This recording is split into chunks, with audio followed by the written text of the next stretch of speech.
Hey, I can't believe it. It seems like it's about to happen. After nearly 3 years. Hey, it's Nero here from Investment Rise, and it looks like after nearly 3 years, we're about to get a drop in interest rates. And the question is, will a drop in interest rates trigger growth in the Sydney and Melbourne markets? Well, in this video, I want to talk about 4 potential reasons why I don't believe a drop in interest rates will cause the market to grow again. Number one, even if interest rates drop, so let's just say the average interest rate is about 4% or so at the moment that banks are charging on home loans, even if rates drop, banks don't change the way they assess your loans. What I mean by that is this. When you go for a loan at the bank, they have a magic number that they assess you against, and that's called the assessment rate. So what that means is whenever you go for a home loan, they see whether you can afford the amount that you want to borrow if interest rates rose to 7.25%. So unless banks and the RBA and everybody else decides to drop that assessment rate, which is highly unlikely, the fact that the RBA drops its rate makes next to no difference. So the amount of money that you want to or that you can borrow doesn't increase just because interest rates drop. That's number one. Number two, there's no guarantee that the banks are going to pass on the interest rates drop in full.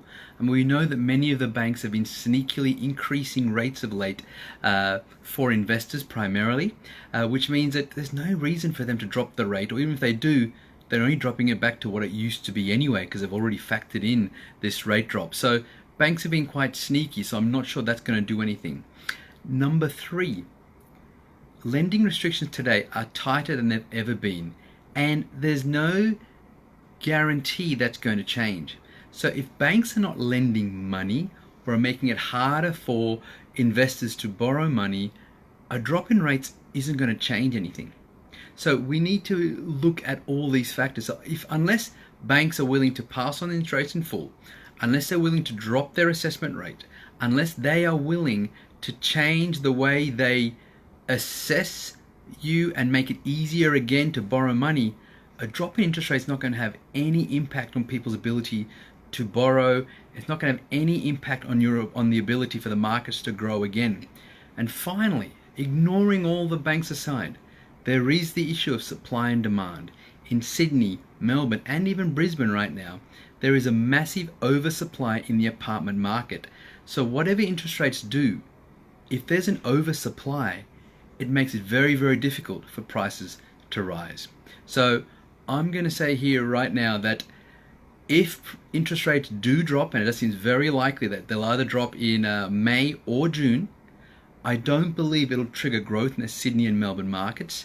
What it might do is stem the bleeding, stem the flow, so prices may not drop as much as they have been over the last 12 to 18 months, but I don't believe it's going to trigger a rise.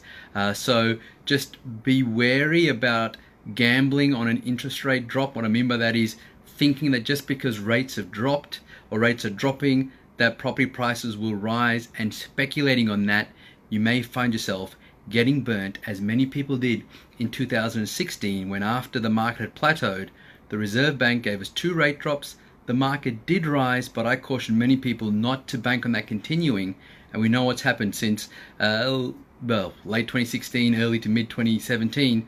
Prices have fallen, and that temporary increase in equity that people got has now been wiped out. So be careful, be wary, but I'm going to say right now that a rate drop will not trigger any significant growth in the Sydney and Melbourne markets unless banks change the way they assess loans and unless the oversupply is mopped up. Hope that helps. Bye for now.